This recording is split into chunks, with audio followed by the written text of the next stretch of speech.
মাপের দণ্ড রয়েছে, দাড়িপাল্লা রয়েছে, যার হাতে মাপের পাল্লা রয়েছে, যার হাতে বিচারের ক্ষমতা রয়েছে, ওই ব্যক্তি যদি ন্যায় বিচার করে আল্লাহর আরশের নিচে ছায়া পেয়ে যাবে।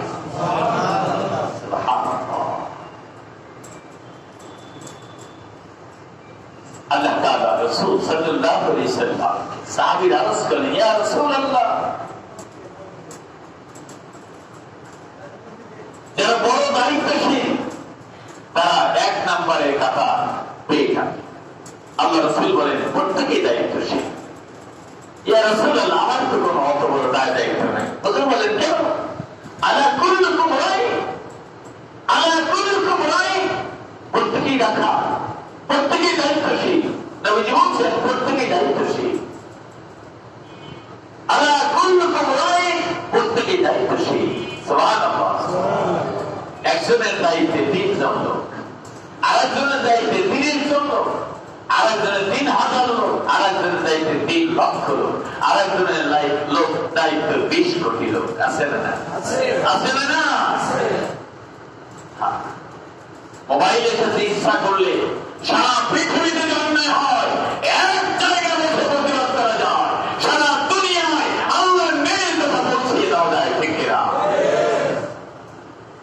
আবার জুলুম করা যায়, ন্যায়ের বিপক্ষে কথা দেওয়া যায়, সঠিক কথার বিপক্ষেও কথা বলা যায়, সেই সুযোগ আছে। আল্লাহ তাআলা রাসূল বলছেন আলা কুল্লুকুম রাই, তোমরা প্রত্যেকে দায়িত্বশীল। ছেলে তোমার অধীন, মেয়ে তোমার অধীন, স্ত্রী তোমার অধীন, তোমার অফিসের লোকেরা তোমার অধীন, কর্মচারীরা তোমার, ভোটাররা তোমার অধীন, তোমার কর্মীরা তোমার অধীন। অধীন লোক আছে না? কেউ সঠিক নয়। কুল্লুকুম রাই ওয়া কুল্লুকুম মাসউলুনা আন রায়াতিহি। নবীজি বলছেন যার যে দায়িত্বে, যার অধীনে যত লোক আছে, এই ব্যাপারে জিজ্ঞাসা করা হবে, জবাব না দিয়ে নড়া যাবে না। তাহলে ন্যায় বিচার করতে হবে। কি বিচার? ন্যায় বিচার করতে হবে। যদি আপনার নিজের পক্ষে নিজের বিপক্ষেও যায়, তারপরে ন্যায়ের কথা বলতে হবে। আত্মীয় স্বজনের বিপক্ষে যায়, তারপরে ন্যায়ের কথা বলতে হবে। বাবা মায়ের বিপক্ষে যায়, ন্যায়ের কথা বলতে হবে। ছেলে মেয়ের বিপক্ষে যায়, ন্যায়ের কথা বলতে হবে। পেছিয়ে ঘুরিয়ে কোন বিচার ফয়সালা দিলে আল্লাহ রাব্বুল আলামিন বলেন এটা আল্লাহ ভালো করে জানে। পেছিয়ে ঘুরিয়ে যে আমি তো এইভাবে করেছি, আপনাদের একবারে 50 জনকে বুঝিয়ে দিলাম যে আমারটাই ঠিক আছে, আপনারা বলবেন হ্যাঁ ঠিক আছে, উদাহরণ উপমা দিয়ে একবারে সাজিয়ে গুছিয়ে আপনাকে বুঝিয়ে দিলাম, না হুজুর এইভাবে সেটা ঠিক আছে। আসল খবর কে জানে? আসল খবর কে জানে? খবরদার, খবরদার, ঘুরিয়ে পেছিয়ে খাওয়ার কোনো সুযোগ নাই। আল্লাহ রাব্বুল আলামিন সব খবর জানেন। বিচারের ফয়সালা, শেষ বিচার কার হাতে? আল্লাহ। অগ্রমান তাহলে ন্যায় বিচারক, ন্যায় বিচারক আল্লাহর সেই হাসরের ময়দানে ভয়াবহ মুহূর্তে আরশের নিচে ছায়া পেয়ে যাবেন। 2 নম্বর হলো ওয়াশাবুন শাফি ইবাদাতিল্লাহি তাআলা। এ যৌবন যুবক, এ যুবতীর যৌবনে ইচ্ছা করলে ইবাদত না করে খরচ করতে পারত। আল্লাহ রাসূল সাল্লাল্লাহু আলাইহি ওয়াসাল্লাম বলেন যৌবনের এই জওয়ানি আল্লাহর ইবাদত করে করে কাটায়। এই যুবককে আল্লাহ এত ভালোবাসে, যুবককে ডেকে ডেকে জওয়ান বয়সে যারা ইবাদত করেছে আল্লাহর ইবাদত, এদেরকে ডেকে ডেকে আল্লাহ আরশের ছায়ায় হাজির করে দিবে। সুবহানাল্লাহ। তাই তো সবাই, তাই তো সবাই। আল্লাহ আমার জওয়ানিতে ইবাদতে কাটে নাই, এখন কি হবে? এখন কি হবে? আল্লাহ আমার যৌবন কাল থেকে ইবাদতে কাটে নাই, এখন বার্ধক্যের ছাপ চলে আসছে। আসছে না এরকম? আসছে না? বার্ধক্যের ছাপ চলে আসছে। আমার জওয়ানি তো ওইভাবে আয়াতটা শুনি নাই, এই আয়াত হাদিস আমি শুনি নাই। হযরত আবু হুরায়রা রাদিয়াল্লাহু তাআলা থেকে হাদিস, জাকাত অধ্যায় 19 নম্বর পৃষ্ঠা, বুখারী শরীফে 3 নম্বর খণ্ড।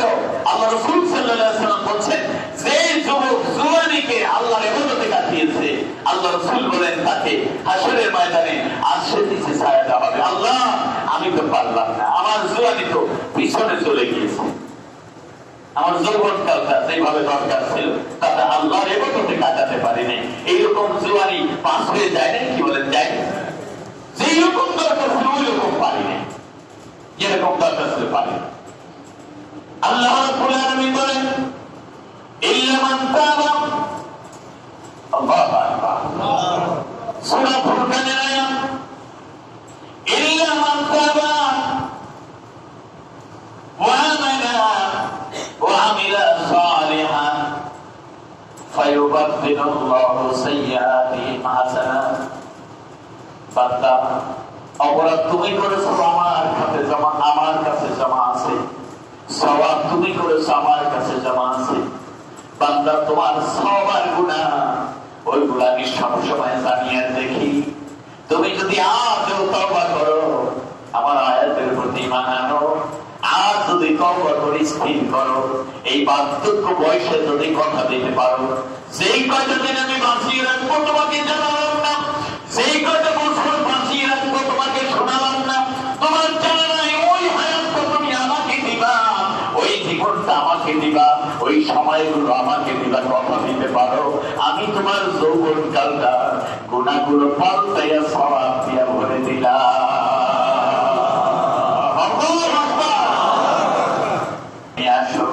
ওদেরকে ইস্তেগফার জানাও, স্বাগতম জানাও, আমার আরশের নিচে ছায়া দরজা খুলে দাও, এদেরকে আরামে বিশ্রাম দিয়ে দাও। তখন ফেরেশতারা তোমার আমলনামায় যৌবনে কোনো গুনাহ দেখবে না, যৌবন ইবাদতে ভরা, তুমি জান্নাতের আরশের নিচে ছায়া। আল্লাহু আকবার, আল্লাহু আকবার। সুযোগ আছে না?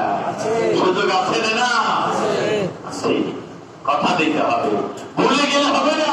আল্লাহ বলছেন আমাকে তোমরা যারা ভুলে গিয়েছিলা, আমি আজকে তোমাদের ভুলে গেলাম। দুনিয়ায় যারা আল্লাহকে ভুলে থাকবে, পরকালে আল্লাহ তাদেরকে ভুলে থাকবে। আচ্ছা, যার বাড়ি গেলাতে গিয়েছেন সে আপনাকে না চিনলে খানা আছে, খানা আছে, আরাম আছে, শান্তি আছে, কিচ্ছু নেই।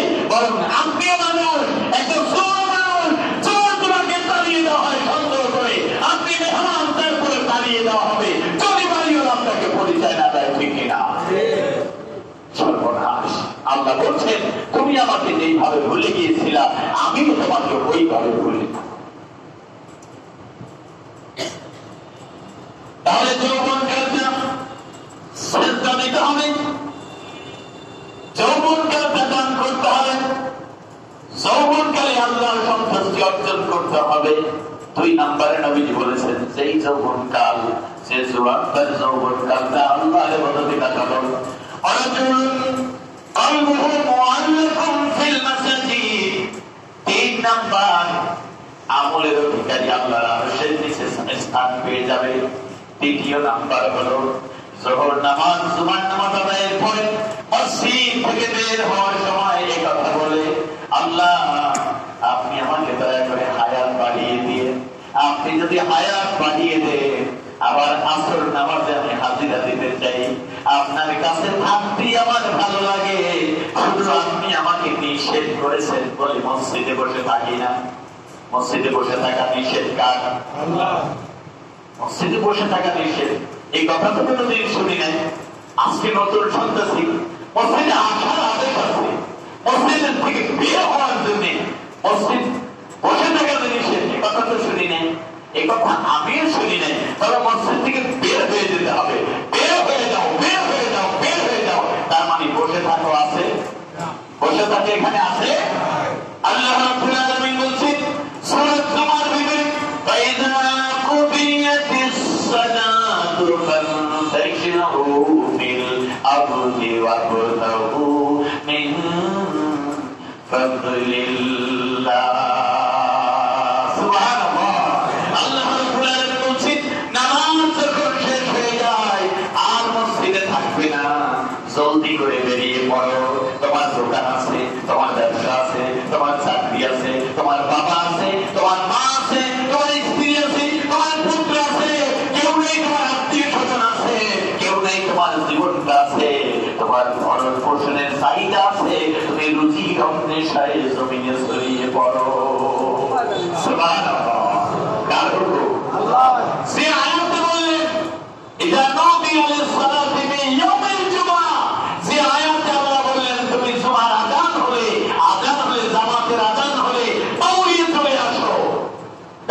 বাণিজ্য ছেড়ে আসো। সেই আয়াত শেষ হতে না হতেই বললেন ফাইদা কুদিয়াতিস সালাহ, নামাজ শেষ হয়েছে। বন্ধু তোমাকে ডেকেছিলাম, নামাজ শেষ হয়েছে। যদি শেষ হয়ে থাকে নামাজ শেষেই তুমি বেরিয়ে পড়ো জমিনে। আল্লাহ সন্তুষ্টি অর্জনের সাথে সাথে আল্লাহর দেয়া রিজিক অন্বেষণে ছড়িয়ে পড়ো। সুবহানাল্লাহ। একই আয়াতে দুইটা হুকুম, একটা হুকুম আসো আর একটা হুকুম যাও, মাঝখানে বসে থাকার সুযোগ না। একটা হলো আসো আর একটা হলো যাও। সময় এতটুকু নামাজ সুন্দরভাবে আদায় করো। এই জন্য তো কাবলাল জুমা, বাদাল জুমা যদি আপনি মসজিদে পড়েন, জুমার পরে যে 4 রাকাত সুন্নাত যদি মসজিদে পড়েন তাহলে 4 রাকাত, কয় রাকাত? বাড়ি গিয়ে বললে 2 রাকাত। মসজিদে পড়েন 4 রাকাত, বাড়ি গিয়ে বললে 2 রাকাত। তার মানে নফল নামাজ, সুন্নাত নামাজ বাড়িতে বললে সওয়াব বেশি না কম? সওয়াব বেশি। তার মানে বাড়ির 2 রাকাত আর মসজিদের 4 রাকাত। সুবহানাল্লাহ। বাড়ির 2 রাকাত, মসজিদের 4 রাকাত, নফল নামাজ, সুন্নাত নামাজ বাড়িতে পড়তেন নবীজি বেশি বেশি। আর আল্লাহ রাব্বুল আলামিনের হুকুম, মহান হুকুম, অর্ধেক নামাজ যেটা ফরজ নামাজ, এই নামাজ সফলভাবে আল্লাহ তাআলা রাসূল মসজিদে এসে জামাতের সাথে আদায় করার তাগিদ দিয়েছেন। তাহলে যৌবন কালটি এইভাবে ব্যয় করতে হবে। 3 নম্বর হলো 1 ওয়াক্ত নামাজের পরে আর 1 ওয়াক্ত নামাজের জন্য অন্তরটাকে নবী বলছেন কাবুল, নবীজি বলছেন কলবাহু মুআল্লাকুম ফিল মাসাজিদ। কলবাহু মুআল্লাকুম মাসাজিদ, আল্লাহ রাসূল বলেছেন যার কলবটা মসজিদের সাথে লাগানো। তার মানে আসরের পরে মাগরিব, মাগরিবের পরে ইশা, ইশার পরে ফজর, ফজরের পরে যোহর, এভাবে জীবনটাই তার রুলিং হচ্ছে, চাকার মতো ঘুরতেছে আর বারবার বলতেছে আল্লাহ কখন মসজিদে আযান হবে, কখন মসজিদে আযান হবে, আযান হলেই আবার মসজিদে যেতে হয়। তাহলে 3 নম্বর আরশের নিচে ছায়া পাবে ওই ব্যক্তি, যেই ব্যক্তি আজকে থেকে নিয়ত করতে পারে, আর সেই নিয়ত থাকতেই যদি আপনার মওত হয়, আল্লাহ রাসূল বলেন সে ব্যক্তি আল্লাহর আরশের নিচে ছায়া পেয়ে যাবে। কোন ব্যক্তি? সে ব্যক্তি হলো 1 ওয়াক্তের পর আর 1 ওয়াক্তের জন্য অপেক্ষায় থাকে, আমি মসজিদে গিয়ে জামাতে নামাজ পড়বো। আল্লাহ কবুল করেন, আমিন। আল্লাহ মঞ্জুর করেন, আমিন। এই মসজিদে আসতে হবে না অন্য মসজিদে বললে হবে? যে কোনো মসজিদে, ঠিক কিনা? তো অফিসে তো মসজিদ নাই, অফিসের ফ্লোরেই জামাত আদায় করবে। যদি অফিস থেকে বের হওয়ার ব্যবস্থা না থাকে, অফিসের ফ্লোরেই নামাজ আদায় করবে। 3 জন হয় জামাত করবে, 2 জন হলে জামাত করবে, পাশাপাশি দাঁড়িয়ে নামাজ পড়বে। এরপরে চেষ্টা করতে হবে জামাতটা যাতে বড় হয়। জামাত বড় করার জন্য সূরা বড় নিতে হবে নাকি লোক তৈরি করতে হবে? জামাতটা যাতে বড় হয় এর মানে কি লম্বা কেরাত নাকি লোক বেশি? মুসল্লি তৈরি করার চেষ্টা করতে হবে। একদিন একজনকে দাওয়াত দেন, দ্বিতীয় দিন তাকেই দাওয়াত দেন, তৃতীয় দিন তাকেই দাওয়াত দেন। এইরকম একজনের পিছনে 1 মাস লেগে থাকেন, 12 মাসে আপনার 12 জন মুসল্লি হবে। এই 12 জন মুসল্লি যদি এক একজন টার্গেট নেন, অফিসে এত লোক নাও থাকতে পারে, ঠিক কিনা? বাড়ি থেকে একজন নেন, মহল্লা থেকে একজন নেন, এলাকা থেকে একজন নেন, শিক্ষা প্রতিষ্ঠান থেকে একজন নেন, দোকানদারের মধ্য থেকে একজন নেন, মহল্লার মসজিদ থেকে একজন নেন। যে আল্লাহ রাসূল সাল্লাল্লাহু আলাইহি ওয়াসাল্লাম বলেছেন যার অন্তরটা মসজিদের সাথে ঝুলানো থাকবে ওই ব্যক্তি আরশের নিচে ছায়া পাবে। আসরের ময়দান খুব উত্তপ্ত না সহজ? উত্তপ্ত ময়দান। আমার বন্ধুরা, আমি বলছি 4 নম্বর আরশের নিচে যেই ব্যক্তি স্থান পেয়ে যাবে, রাজুলানি তাহাব্বান ফিল্লাহি ইজতামা আলাইহি। আল্লাহ রাব্বুল আলামিন রাসূল বলে আল্লাহর মহব্বতে এক ভাই আরেক ভাইয়ের সাথে মিলিত হয়, ওয়া তাফাররাকা আলাইহি, এবং এক ভাই আরেক ভাই থেকে আলাদা হয়। আলাদা হয় আল্লাহর জন্য, আবার একত্র হয় আল্লাহর জন্য। আমরা একত্র হয়েছি কার জন্য? খাবার দাবারের ব্যবস্থা নাই, আছে? টাকার ব্যবস্থা নাই, মান সম্মান ইজ্জত এখানে আসলে কেউ সালাম দিবে, সেলুট দিবে, কেউ খুব বড় করে আমাদের জন্য কিছু আয়োজন করবে, এর কোনো সম্ভাবনা নাই, ছিল না, অতীতেও ছিল না, বর্তমানে নাই, ভবিষ্যতে থাকার সম্ভাবনা নাই। তারপরে আমরা একসাথে হতে চাই কার জন্য? কার জন্য একসাথে হতে চাই? আল্লাহর জন্য। আল্লাহর জন্য আমরা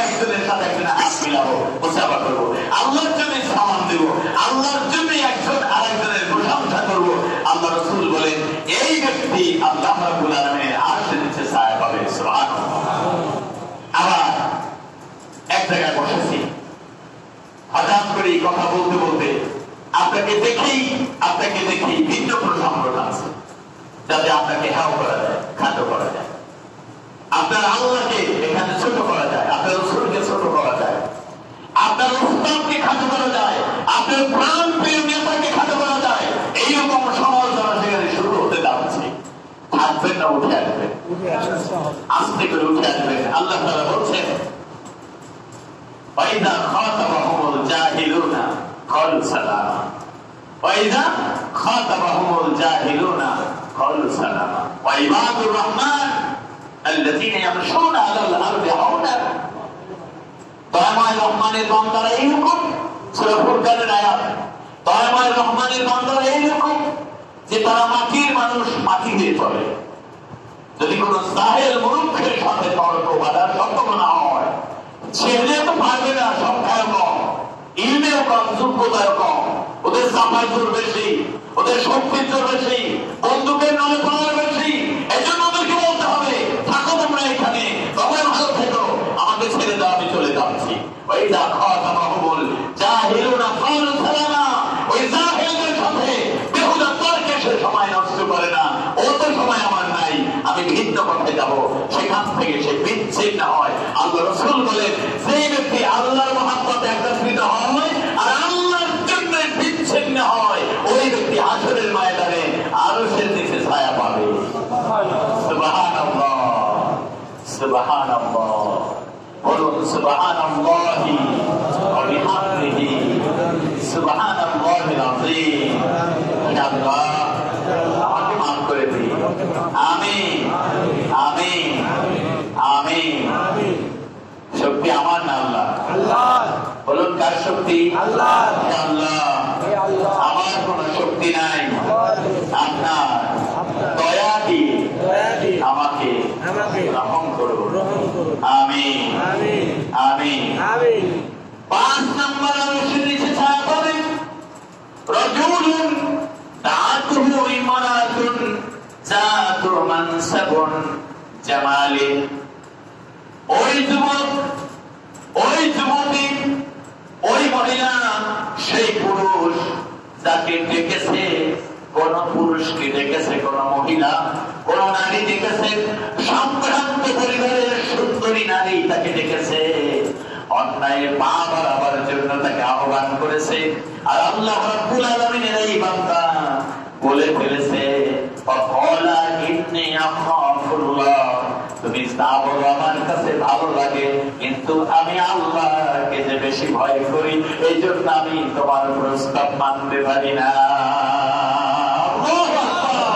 তুমি মানবিক কারণে, দৈহিক কারণে আমার কাছে ভালো লাগছে, কিন্তু আল্লাহকে বেশি ভয় করি, আল্লাহর ভয়ে আমি তোমাকে প্রত্যাখ্যান করলাম।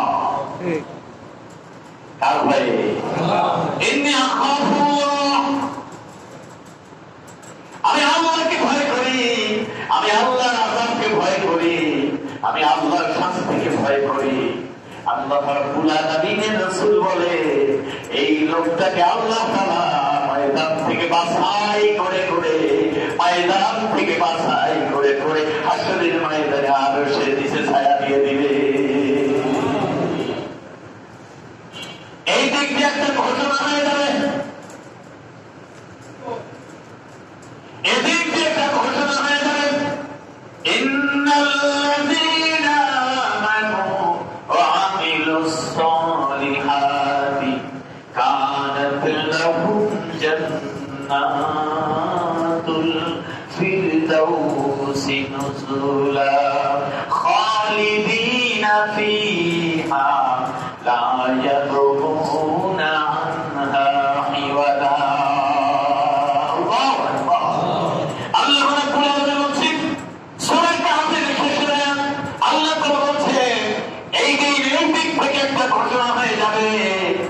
যারা যারা আরশের ছায়ায় আছো, তোমাদের জন্য এই দিকে রাস্তা করে দেওয়া আছে, তোমাদের জন্য জান্নাতুল ফিরদাউস সাজিয়ে রাখা হয়েছে।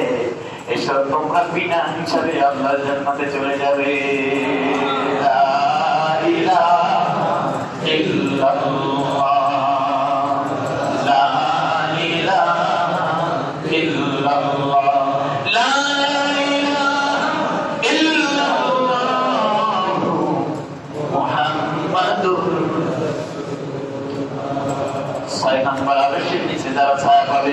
রাজুলুন তাসাদ্দাকা বিসাদাকাতিন ফাআকফুলহা, ওই ব্যক্তি যে ব্যক্তি দান করে গোপন ভাবে দান করে, দান করে গোপন ভাবে, হাত্তা লা তা'লামা শিমালুহু মা তুনফিকু বিয়ামিনুহু, ডান হাতে দান করলে বাম হাত জানে না, বাম হাতে খরচ করলে ডান হাত জানে না। তার মানে এত কাছের হাত, এক হাত আর এক হাতের খবর জানে না। এর মানে প্রতিবেশীরা জানে না, আপনজন জানে না, কে দান করলো, কত দান করলো, কাকে দান করলো, কেউ জানে না। জানেন কে? জানেন কে? আল্লাহ রাব্বুল আলামিনের রাসূল বলেন, এই দানকারী আরশের নিচে ছায়া পেয়ে যাবে। আল্লাহ তাআলা বলবেন, আমার জন্য যারা দান করলো তাদেরকে আমি জান্নাত দান করে দিলাম।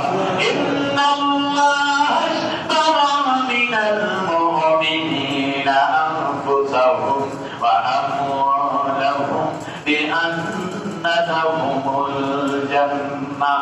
আল্লাহ রাব্বুল আলামিন সূরা তাওবার আয়াতের ভিতরে 111 নম্বরে আল্লাহ রাব্বুল আলামিন সূরা তাওবার ভিতরে বলেছেন, ও বন্ধুরা, তোমরা যারা ঈমান এনেছো জান্নাতে যেতে যাবে, তোমাদের জান্নাত দিব, বিনিময় দিতে হবে তোমাদের জান আর মাল আমার পথে দিতে রাজি আছো কিনা? আল্লাহ কবুল করেন। আমিন। জান্নাতের বিনিময় জান আর মাল আল্লাহ তাআলা কিনে নিয়েছেন। 7 নম্বর হলো রাজুলুন যাকারাল্লাহ খাইফান ফাফাদাত আইনাহু। আল্লাহ রাব্বুল আলামিন রাসূল বলেন, আল্লাহর ভয়ে যে রাত জেগে জেগে আল্লাহর ভয়ে প্রদান করে, আল্লাহর ভয়ে যে চোখ থেকে পানি ঝরে, ওই চোখ আল্লাহ রাব্বুল আলামিন হাশরের ময়দানে আরশের নিচে ছায়া দিয়ে দিবে। যে চোখ আল্লাহর ভয়ে প্রদান করে, নিভৃতে আল্লাহর ভয়ে কাঁদে, সেই চোখ আল্লাহ রাব্বুল আলামিন হাশরের ময়দানে আরশের নিচে ছায়া দিয়ে দিবেন। আল্লাহ আমাদের সবাইকে কবুল করেন। আমিন। আল্লাহ আমাদের সবাইকে মঞ্জুর করেন। আমিন। বন্ধুরা আমার, আজকের আলোচনার মধ্যে